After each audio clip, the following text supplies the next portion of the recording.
Welcome everyone to a series of updates from your county commissioners that are outside the confines of Board of County Commissioner meetings and the Incident Command Center to talk about what's going on around the COVID-19 situation in our community. Today I'm with Poschman, County Commissioner Greg Poschman, and Kelly McNicholas Kury. Thanks so much for coming. We're going to talk today about the buzz around testing.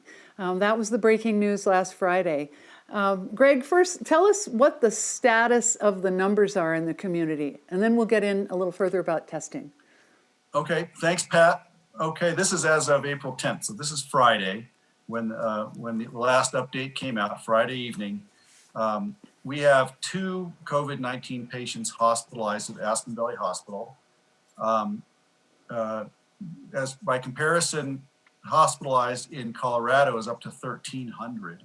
So that's growing, while ours has been pretty level.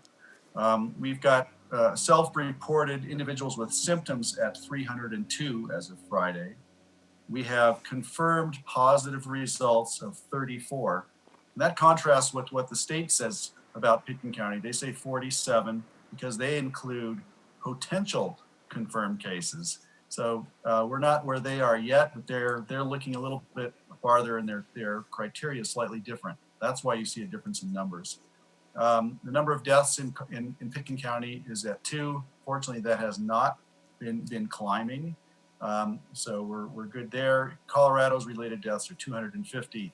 The good thing is the word's getting out about our strategy, and they're also measuring Facebook users reached through social media. We're reaching out to the community, and we've reached out to 3,200 people, which is pretty good in a small community like ours. So I think we're doing well there. Thanks. Now I heard Pitkin County got an A+ for being social distancing. Yes, we did. If you go to the social distancing scoreboard on Unicast, it's a worldwide and nationwide social distancing scoreboard by Unicast. We'll put up the website. Pitkin County has been close to number 1, if not number 1, for people respecting and flattening the curve by social distancing. It takes cell phone data, and it shows that we have not been moving around socially. We're staying apart, which is really, really good. The rest of the state isn't doing as well as we are. We're actually the best in our state and possibly the best in the country right now. Well, we're a competitive lot. News. There's still people trying to go for their one right now their 100-day pin. They're going to go for their 100-day pin skiing by skinning up. So our community is competitive, and this is just another way we can show our stuff. And this shows that the strategy of flattening the curve is working, and it's painful and it's frustrating, and with a lot of questions, why? But the fact is it's working, so hang in there. Now, great. Now, Kelly, you've been really looking into the research around testing. There's lots of different kinds of tests, and there are reasons why we picked the tests that we did in this community. Can you explain that just a little bit further? Sure. Thanks, Pat. Yes, as Greg illustrated, the first line of defense continues to be individual behavior, and that is particularly important in the absence of broader-based testing. We have had testing going on ever since the beginning of March. Aspen Valley Hospital continues to test for people who show symptoms and are in the vulnerable categories, as do private healthcare providers who send those tests to private labs. So that continues to go on. That's what our drive-through testing was in early March. And, we know that that testing was intended for people who were symptomatic in vulnerable populations. And we want to continue doing a broader-based testing in the community. And so what our IMT and our medical group has been doing is looking at all the different avenues available for testing. And there's kind of 3 components to testing. There's the way you collect the sample, the personal protective gear that you need, and then the equipment that you run the tests on. And the 3 types of testing that include all of that are the nasal type swab that we've been doing that shows if you have the virus right now. And we know that requires a lot of personal protective gear, and you have to send it out to labs with long times for getting your results back.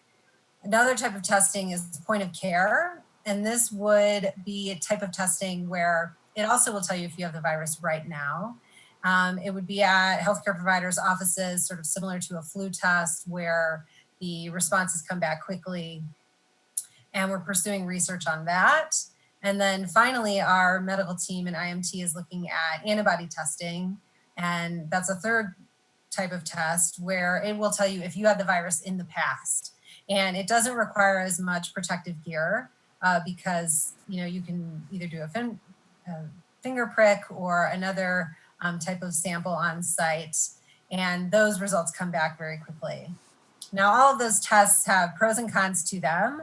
Our IMT is weighing out all of those pros and cons, including does it require a lot of equipment, such as masks, et cetera, that we are not able to procure right now? Does it have good sensitivity to tell us if you have COVID-19 virus or something else? So they are weighing all those and they're pursuing every possible lead that they get. It's hard for our community to understand why we can't get a hold of everything that we need to do the testing protocol that we want, but we are trying, and we have put out a call to the community for anyone who has access to personal protective gear, for anyone who has access to these type of biomedical labs that run COVID-19 virus testing to get in touch with us. And our IMT and medical team is running down those leads every single day.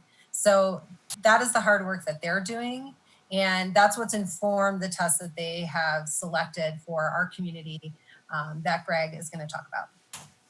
So Greg, tell us, what do you know about the antibody test? We got 1,000 of them. That's great. Right. Great news.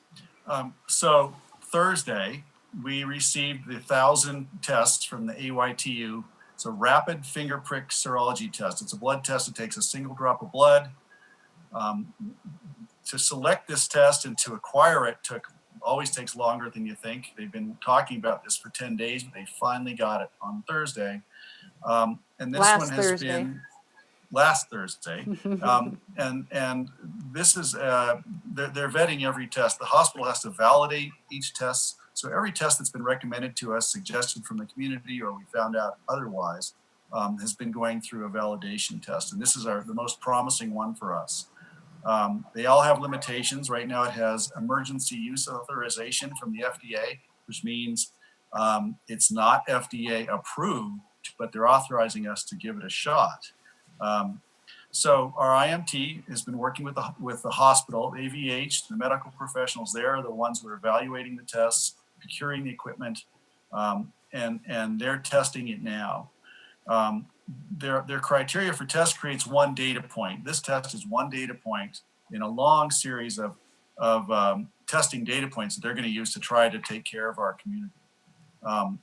It's not something you can do electively, unfortunately. They're going to have to select the people from our symptomatic community and from our medical community when they decide to do this test.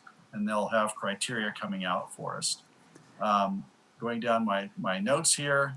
So this data is going to be used with several other data points, including the symptom reporting. Very important for the community to go on to the symptom report. We can put that website up and talk about your symptoms, whether you had a cold a month ago and you weren't sure what it was, or whether you're feeling something now. It's helpful to have this data. We're going to be using that from our community, from neighboring counties, from the state, and even nationally. And that's going to be combined with the data from the nasal swab tests that have been talked about, the hospitalizations, and data from the hospital. So this test is one thing. It's really positive we had it. We've turned over every stone that we could come up with regarding testing to find these tests. So if anyone in the community is concerned, you should know we've got really good people, and they're on top of this. Great. Okay. Can I just jump in there, Greg? Yeah, please. On with regards to the testing that we did procure, it's very exciting. It's 1,000 tests. It's not 17,000 tests, and so we do know that the team is going to have to select criteria of who gets tested. And people are wondering, well, why don't you know that already if you've tried to procure this for the last 2 weeks? The reason for that is the hospital is validating these tests to make sure that it can tell us what we want it to tell us. And you can't decide who's going to get tested until we know what the test is going to tell us. So they're going through that work, and from that, they'll be able to then create the criteria for who's going to have access to these 1,000 tests. And, to the credit of the IMT, I mean, it was really important to me, and I know to them, that they select a test that anyone could access who met the criteria. So this is not a test where you either have to have access to a specific provider or it costs a certain amount. This test will be given for free, and it will be given to the people that meet the criteria that the IMT selects for testing. And so just that was important to me, that people wouldn't get excluded from testing for reasons of cost, et cetera. And we know that it's not the solution in and of itself to this crisis in our community. We're still in a shutdown, and the shutdown has been extended by the governor now until the 26th of April. It was going to be the 15th, right? Now it's the 26th, and it's very likely that it will be longer than that. So in the meantime, testing great. It's the best news we've had in a long time. We've got an A+ at the hospital. We only have a couple of cases. We haven't seen that surge that we're so fearful of. Fingers crossed. But what is the message that you'd like to send to the community now? I see, Greg, you've got one of your face masks around your neck. But we still have to do a great job of social distancing. The competition is still underway to keep that A an A in our community. So let's hear it. Let's hear your pep talk. Right. Here, my pitch is, this is the new fashionable. The mask is the new black, folks. This is our fashion. Get several masks. Get masks that you can wash. You got to put them through the laundry. You have to wear them properly. You have to take them on and put them off properly. If you've been in an area where you've been exposed or think you might have, which could be anywhere, you don't want to touch the front of the mask. Once you get it off, you want to get it into the laundry. Laundering the mask is enough. A simple kerchief like this over the nose and face it's about 20% as effective as the N95 mask we hear about, the medical mask. 20% is better than nothing. The other homemade masks like this, the great friend in town, Marie Kelly, made for me, is probably 50% effective or 60% effective. It's a numbers game. That's much, much better than no mask at all. The other nice thing about a mask is it keeps you from touching your face.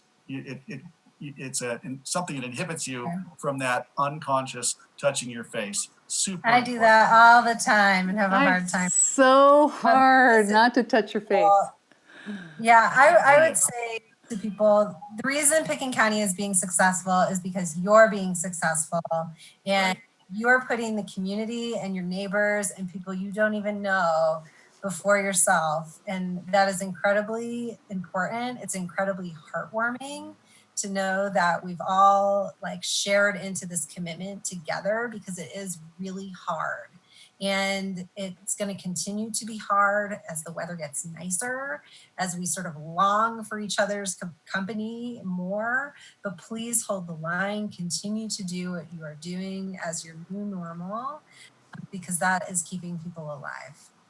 And think about your summer mask wardrobe now. Light, not too heavy, maybe cotton, but something that's going to go well with your summer wardrobe. Masks are here to stay for quite a while, folks. I have a feeling.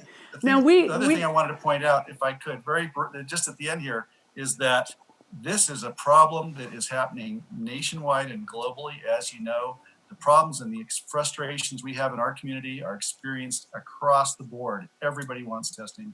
Everybody is concerned about being shut in. We're all in this together, and the longer we stay together in it, the quicker we're going to get out. So this segues well into, we know this is hard.